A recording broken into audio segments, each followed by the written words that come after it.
Hit her with the bag, yeah. Put it on the tab, don't know how to act, yeah. How you like that? How you like that?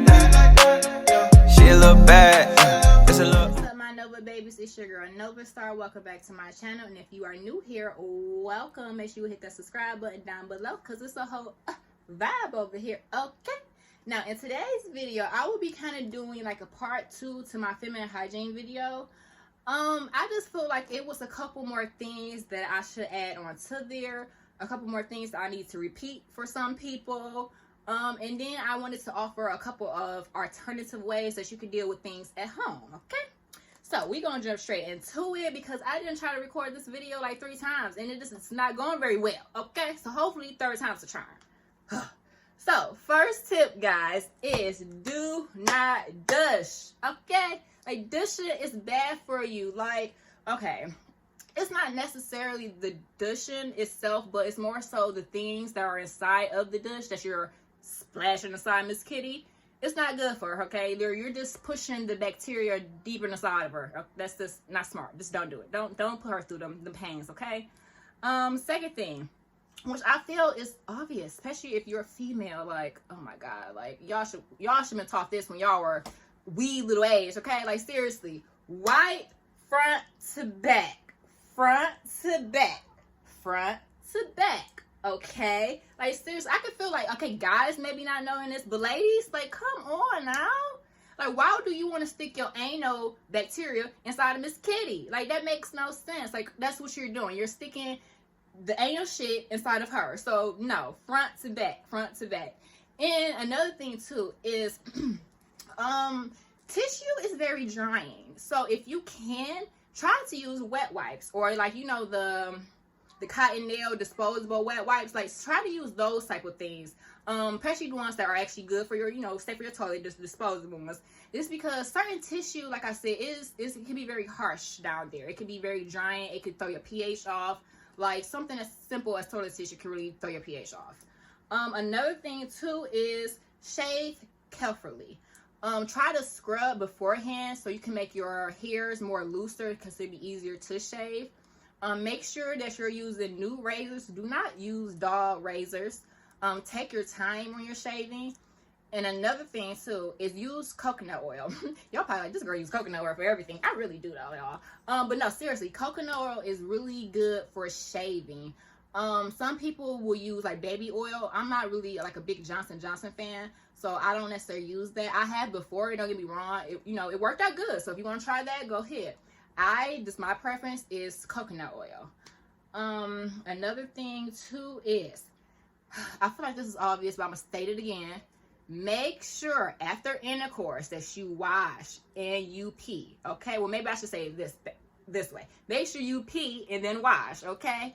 Peeing after sex is just pretty much pushing any bacteria that could have been left behind or anything like that. It's just, you know, pushing it out of you. You don't want that just sitting inside of you. I don't really feel like I should have to go into detail with that. If you don't know why you should wash or pee after sex, go look it up.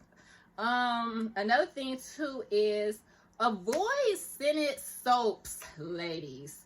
Like, I know we see these Bath and Body Works sales and we go crazy. Well, I go crazy for the candles.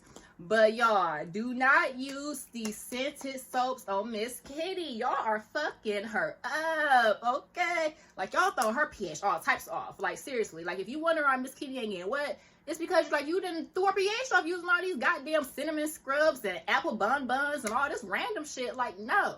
Just because it smells good don't need to be down there. Like, if you want to use it for, like, a body wash, cool. But when you're, like, using, and this is kind of like another tip, too. Do not stick soap inside of you, okay? Like, your vagina is already self-cleaning. You do not have to stick soap inside of, this gonna probably sound very vulgar, but I'm sorry. But do not stick soap inside of the kitty hole, okay? Don't do that. Like, no. You wipe the lips, the surrounding areas, but you don't stick the soap inside of you. Don't do that. Just don't. But, like I was saying, like, don't use all this scented stuff because it throws your pH off. The soaps that I suggest will be like the Dr. Bronner's soap line. They're really good. That peppermint one, whoo, baby, that one will get you together, open up to all types of pores. What's another good one? Dial is pretty good. Dove is a good one. When I do use those, I make sure I get either unscented or very mild. Like I said, you don't need all that fragrance stuff and deodorant sprays, and you don't need all that for her. You really don't. Like, less is more for that case, okay? Another thing too, let little mama breathe. Like, okay, y'all all know me. Clearly, I'm big on dressing up, the whole lingerie thing. But right now, I can't stand up, okay? Because I'm free, if y'all know what I mean. Like, I'm not about to sit here and be in lace panties all day, every day. Especially when I'm sleeping. Like, no. Like, let your kitty breathe. Like, personally, it's best to go commando. But, you know, if you have kids always in your bed, or you just don't feel comfortable sleeping like that, or you got guests, or whatever the case is, sleep with cotton underwear, okay? Ladies, you don't have to be sexy all the time. Like, you could probably, you know, put the little cute panties on to get the act in. When y'all about to go to bed, you do not need to wear that shit to bed. And if your man don't understand that, you need to get you a new man. Seriously. Because that's fucking crazy. Like, no, don't sleep with panties on. And then, another thing, too. We all like to wear stuff that fits. That's cool. But you can't always wear the skin tight stuff and not respect that your little mama gonna have some issues, okay? Like, that's how yeast infections happen. Hold on. And you don't want to catch a yeast infection because you always wearing tight clothing or tight panties and, you know, colored stuff and lacy stuff down there. Like, you just, no. Oh, and then another little helpful tip too. I personally never tried this, but I've read many articles of on it. I had 2 friends that tried it. If you're suffering from a yeast infection, or if you take like a medication that always causes a yeast infection, and you know you don't always want to get monostat, or you want to try something that's a little less harsh, or you can't make it to the doctor, whatever the case is, one alternative way that you can treat it at home that's super easy, super safe, super cheap, is you could take some Greek yogurt or regular yogurt, preferably Greek yogurt, 1/4 cup of water, mix it together, insert a tampon in there, let that soak up, and then you insert the tampon inside of you. You change that every 2 hours, okay? And that's how you can help treat like yeast infections and stuff like that. I have another little helpful tip for BV, but I'm kind of come back to that one in a second. Another thing, drink water. Eat right. It's a lot of different types of fruits and vegetables that's very good for Miss Kitty. Just to name a few is grapes, avocados, pineapples, cranberry juice, yogurt, apples, bananas, peaches, honey. I would say raw honey, blueberries, strawberries, water, mangoes, beets, and yeah, okay, I already said pineapple. Well, pineapple juice. But yeah, those are all good for Miss Kitty. Okay. Another thing too, which I feel like is obvious, I will hope, change your underwear daily. Like, even if you just been sitting at home all day not doing nothing, still change your underwear. Just because you might not visibly see nothing on your panties don't mean it's not there. Like, you sitting at home all day in your own juices, this hours after hours, bacteria. No, like, change your fucking underwear. Go wash up. Funky. Another thing too is practice safe sex.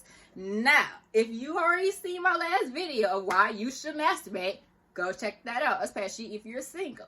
But if you just not with the masturbation thing, or you just tired of it, you just need some real, some shit in your life, some real deal, okay, make sure you're wrapping it up. Even if you're having sex with 2-3 guys, and each one of them guys are safe, at the end of the day, you're still at risk of attracting BV.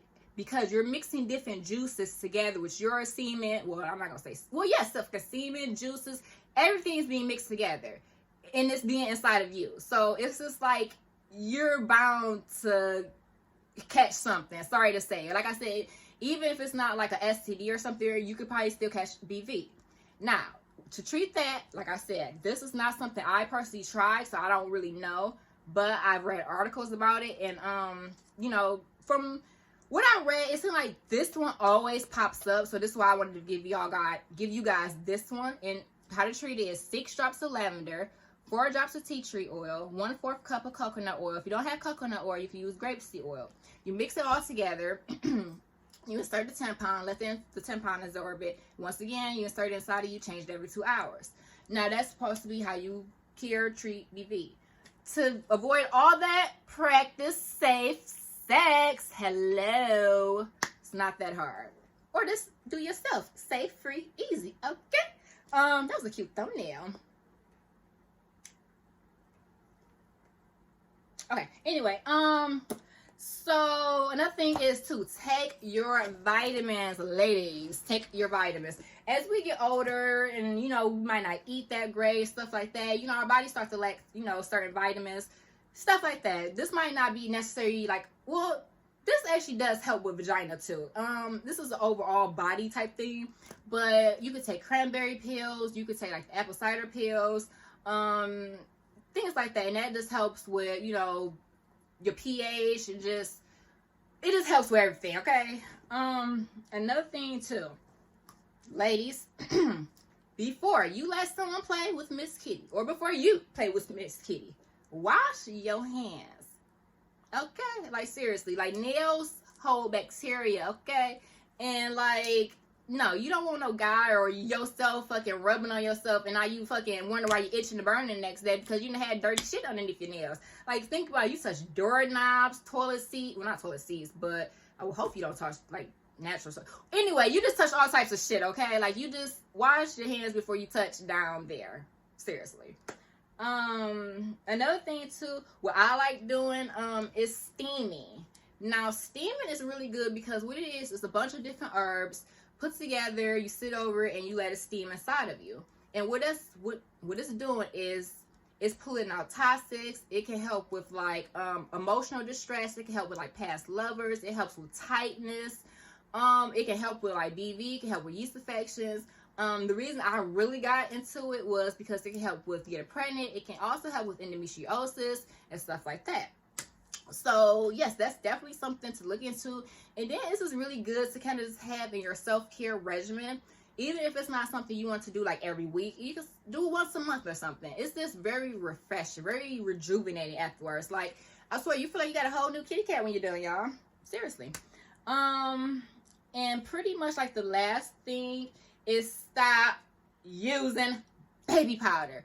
I don't know why, ladies, hell, even guys, but this is kind of for ladies right now. I don't know why y'all still using baby powder. Y'all done seen them goddamn commercials. Y'all know that shit ain't good for y'all. If you must use like a baby powder, get a talc-free baby powder. I know Burt's have one. Johnson & Johnson supposedly have one, but I just don't really fuck with their products no more like that. You can always make one at home too, and it's very, very simple. You just take baking powder and cornstarch, you mix it together, and boom, you have baby powder. So like I said, if you must use something, you have alternative ways, or you can make your own. I think that is pretty much it. Drink water for this video for the most part. So hopefully, you know, you enjoy, you was able to take something out of this that was helpful. I'm trying to think if there's anything else. I can't think of nothing else for the most part. And yeah, and remember, not everyone is gonna like you, but everyone has got good taste. Okay, so with that being said, if you made it to the end of this video, drop some stars down below, let your girl know, and I will see you guys later. Peace, love, and happiness. When I run the city, you get lost with me. I don't understand how I get it and I walk with it. Telling me to quit it, I don't even wanna rock with it. She was in my lane.